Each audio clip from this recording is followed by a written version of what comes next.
توی شب سرد و نفرین شده، علی یه جوون فقیر خر پیرشو بر می داره تا از دل جنگل‌های جن زده داروی نجات بخش مادر بیمارش رو پیدا کنه.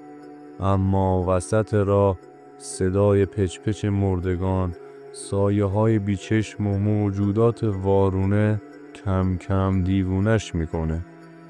خرش جلو چشماش کشته میشه و خودش بین دنیا و برزخ گیر میفته، تا اینکه یه جن مسلمون از دل تاریکی ظاهر میشه و میگه اگه میخوای نجات پیدا کنی باید اول با خودت روبرو شی. سلام دوستان، خوش اومدید به چنل ارواح شب. داستان امروز در مورد علیه که گیر اجنه شیطانی میفته. چنل رو سابسکرایب کنید و تا آخر ویدیو همراه من باشید. باد از دیشب میکوبید به سقف کاهگلی خونشون، اونقدر تند و سرد که انگار با خودش ناله های مرده ها رو آورده بود. علی کنار بخاری نفتی نشسته بود، زانوهاش رو بغل کرده بود و به مادرش نگاه میکرد که توی اتاق پشتی زیر چند تا لحاف پاره پوره با نفسای بریده نفس میکشید. مادرش طلعت خانوم دیگه فقط یه سایه از زنی بود که علی از بچگی میشناخت. پوستش جمع شده بود، استخوناش زده بودن و اون سرفه های خشک و بیوقفه انگار هر لحظه ممکن بود تموم کنه. دکتر روستا کاری از دستش بر نمی اومد، حتی دارو هم نداشت. فقط یه چیزی گفت که مثل پتک خورد توی مغز علی. باید بره ده سرخه 3 فرسخی بالاتر، عطاری حاج نبی، شاید یه چیزی داشته باشه اگه هنوز زنده است. علی اون شب تا صبح خوابش نبرد. صبح که هوا هنوز تاریک بود بلند شد، لباس کهنه‌هاشو پوشید، تکه نون خشکشو پیچید توی دستمال و آب ریخت توی بطری سفالی و رفت سراغ قاسم. قاسم خر پیر دوست داشتنیش بود. قاسم خر بدی نبود، با اینکه استخوناش از پیر شدن صدا میداد، اما راه و بلد بود. علی خورجین خالی رو بست به پهلوش و رو کرد به مادرش که چشم بسته فقط لباش تکون میخورد. نه ترس ننه، میرم و زود بر میگردم، به خدا قسم نمیذارم بیدارو بمونی. صدای سرفه شدید مادرش بدرقه راهش شد. در رو بست، نگاهی به آسمون خاکستری انداخت و به دل جاده زد. راه ده سرخه از تو دل جنگل‌های قدیمی میگذشت. درخت‌ها بلند، پیر و شاخ و برگشون به هم پیچیده بودن، طوری که انگار آسمون رو بلعیده بودن. همه میدونستن این مسیر نحسه. قدیمی‌ترها میگفتن شب به شب صدای زنجیر و گریه زنا از دل درخت‌ها میاد. بعضیا قسم میخوردن که موجوداتی دیدن که پا نداشتن، روی هوا راه میرفتن. اما علی باور نداشت. میگفت اینا فقط قصه است، واسه ترسوندن بچه ها. برای آدمی که فقیره ترس مفهومی نداره. کسی که هر شب گرسنه میخوابه از جن نمیترسه، از زندگی میترسه. تا دم ظهر همه چی آروم بود. قاسم پف پف میرفت جلو. علی هم گاهی واسش چیزی میخوند، باهاش حرف میزد. اما همین که رسیدن به یه گردنه تنگ، فضا یه جوری شد. باد یهو بند اومد، انگار هوا نفسشو نگه داشته بود. صدای پرنده ها سکوت شد، فقط صدای خشخش برگا می اومد. قاسم وایساد، گوشاشو تیز کرد، دومشو جمع کرد زیر شکمشو ناله کرد. علی خم شد و دست کشید روی سرش.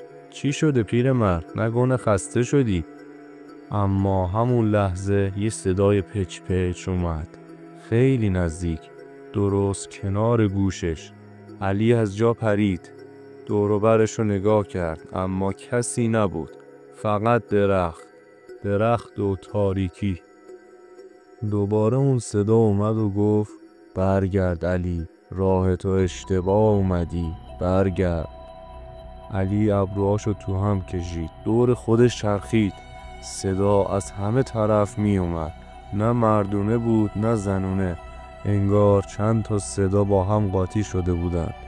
قلبش تون تون میزد. دستشو کرد توی جیبش، یه مهر کوچیک از تربت کربلا بیرون آورد، همونی که مادرش داده بود. قاسم شروع کرد به لرزیدن.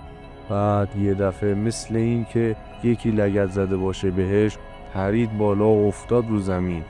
بدنش پیچ خورد، از دهنش کف میزد بیرون. علی جیغ زد و دوید طرفش. قاسم چی شده؟ چشمای خر قرمز شده بود، اون برق وحشتناک توی چشماش. دیگه قاسم خودش نبود. بعد یه صدای بلند اومد، استخون گردنش خورد شد. صداش هنوز توی گوش علی زنگ میخورد. یهو دید خرش دیگه نفس نمیکشه. همون لحظه بود که صداهای دیگه شروع شدن. صدای خنده بچه ها، اما نه از اون خنده های شیرین، خنده هایی که تهش نفرت داشت. زوزه سگ، زنگ زنجیر و بعدش سایه هایی که از لای درختها بیرون زدن. یکیشون پاش از زانو به پایین نبود، فقط هوا بود. یکی دیگه پاش برعکس بود، صورتاشون چشم نداشت. یکیشون دهنش از گوش تا گوش باز بود. بوی تعفن مثل لجن پیچید توی هوا. علی بالا آورد روی کفشاش. یکی از اون موجودا اومد جلو، دستاش دراز بود، انگشتاش انقدر بلند که میتونست از 10 متر دورتر خفت کنه. با صدای نکره‌ای گفتم برگرد، نشنیدی؟ حالا خرتم مرد، نوبت توه. علی توی گلولای خزید عقب، بغض داشت خفش میکرد. فقط یاد مامانش افتاده بود. به زانو افتاد، شروع کرد به خوندن. بسم الله الرحمن الرحیم، قل اعوذ برب الفلق. موجودا فریاد کشیدن، نه از ترس، از خشم. دورش حلقه زدن. یکیشون یه سنگ برداشت پرت کرد طرفش، خورد به شونه علی. علی فریاد زد و سرش گیج رفت. اما یه دفعه همه چی تغییر کرد. نوری از دور اومد. اول کوچیک بود، بعد بزرگ شد، روشن‌تر، گرمتر. از بین درخت‌ها یه مرد ظاهر شد، بلند بالا، با لباسی سفید، ریش کوتاه، چشمای درخشان. یه چیزی داشت، یه نوری داشت که با دل آدم حرف میزد. اون مرد با صدای آروم ولی محکم گفت دور شید از بنده خدا، گم شید به درک. سایه ها شروع کردن به جیغ زدن. یکیشون خاک شد، یکی دود، بقیه فرار کردن و توی تاریکی محو شدن. زمین ساکت شد. درخت‌ها مثل قبل بودن، اما فضا دیگه ترس نداشت. علی که هنوز نفسش بند اومده بود به زحمت بلند شد. پاهاش میلرزیدن. مرد غریبه نزدیک شد و گفت من از جنهای مسلمونم علی، اهل نورم. اونا که دیدی شیاطین جهنمن. اومدم که کمکت کنم. راه خطرناکه ولی با من میتونی ازش رد شی. علی اشک توی چشماش جمع شد. نگاهی به جنازه قاسم انداخت، بعد به مرد. تو از کجا اسممو میدونی؟ مرد لبخند زد. ما از نیت دل آدما با خبریم. نیت تو نجات مادرته. خدا تو رو تنها نمیذاره. علی هنوز توی شوک بود، اما ته دلش یه چیزی روشن شده بود، یه امید، یه نور. شاید، فقط شاید، این جن مسلمون آخرین شانسش بود.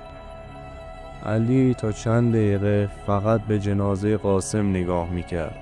خر پیرش همراه این همه سال حالا کف جنگل افتاده بود. چشماش خشک و بی حرکت. دلش آتیش گرفته بود. اما اون مرد، همون جن مسلمون، دست گذاشت روی شونش. یه گرمای خاصی از دستش جاری شد. علی حس کرد یه تیکه از غم سنگینی که روی سینش بود کم شد. اون گفت وقت زیادی نداریم علی. شیاطین دوباره برمیگردن. اینجا فقط موقتاً امنه. باید حرکت کنیم. علی بازم تردید داشت. به هر حال داشت با یه جن حرف میزد. اما حس کرد این یکی با همه فرق داره. نه اون لبخند سرد رو داشت، نه نگاه خبیث. حتی صداش دلنشین بود. راه افتادن. از دل درخت‌ها گذشتن. جایی که نور نمی رسید. این جن نورانی طوری قدم بر می داشت که حتی سایه ها هم از کنارش دور می شدن. علی هرچی جلوتر می رفت بیشتر حس می کرد زمان و مکان از دستش در رفته. هوا سنگین شده بود، مثل اینکه زمین نفس می کشید. هر چند قدم یه صدای پنهونی می اومد. یه پچ پچ از زیر خاک، از دل درختا، از توی باد. جن گفت اینا صداهای کسانی هن که به این راه اومدن و بر نگشتن. بعضیا به خاطر طمع، بعضیا از سر حماقت. تو فرق داری، نیتت خالصه، برای مادرت. خدا از نیت پاک خوشش میاد. علی بغض کرد. از ته دل گفت فقط میخوام یه بار دیگه صداشو بشنوم بگه پسرم. اگه بمیره و من نباشم. همون لحظه زمین شروع کرد به لرزیدن. ریشه ها از خاک بیرون اومدن. پیچیدن دور پای علی محکم، انگار زنده بودن. علی داد زد. درخت روبروش زوزه میکشید. از توی تنه درخت یه صورت اومد بیرون، نه کامل، انگار گوشت و پوست صورت یه زن بود. چسبیده بود به تنه درخت. صدایی ازش در اومد.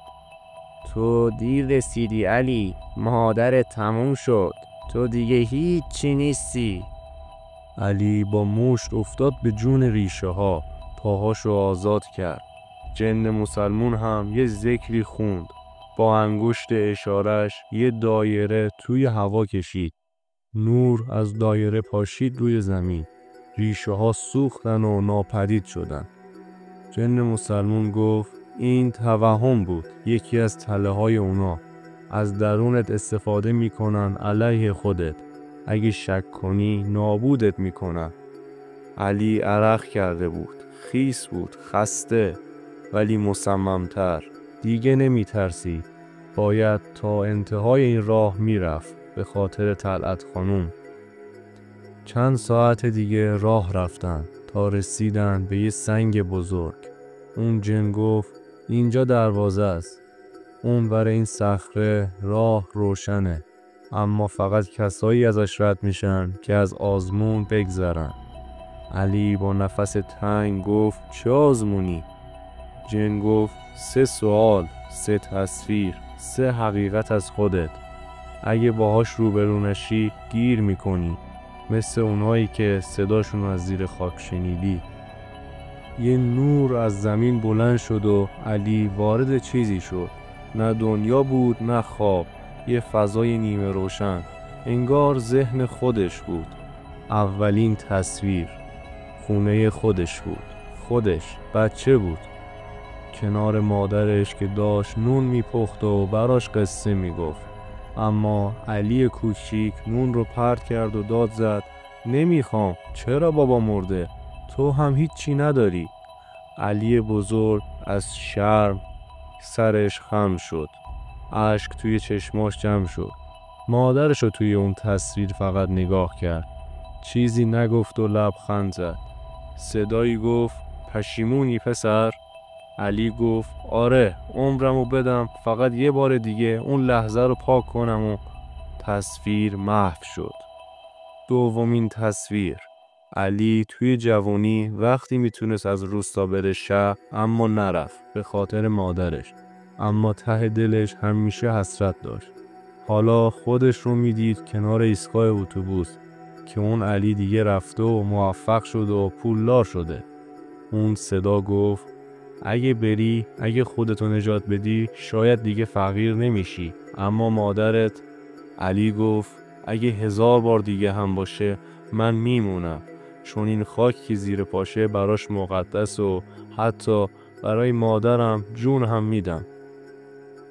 تصویر دوم محو شد.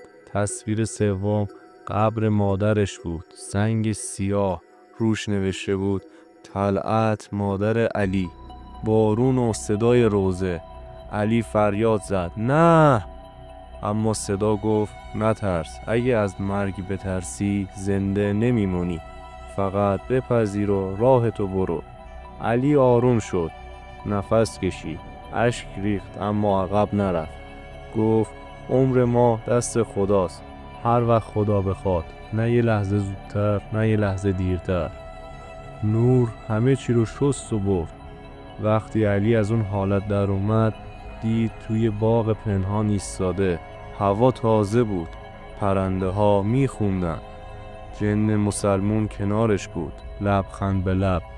گفت آزمون تموم شد، حالا وقتشه. از توی آستینش یه شیشه کوچیک در آورد، پر از مایع سبز و درخشان. گفت این داروی مادرته، ببرش، تا برسی زنده میمونه و خوب میشه. علی میخواست تشکر کنه که یهو جن یک کیسه داد دستش. سنگین بود، اون کیسه پر از سکه طلا بود. گفت اینم واسه زندگی خوب، این از خداست نه از طرف من. علی گفت چطور جبران کنم؟ اون جن گفت با آدم موندن، همین. چشم به هم زد و ناپدید شد. علی تنها موند با دارو و کیسه و قلبی که پر از نور شده بود. اون شب وقتی به روستا برگشت مادرش هنوز زنده بود. دارو رو داد و خوابید.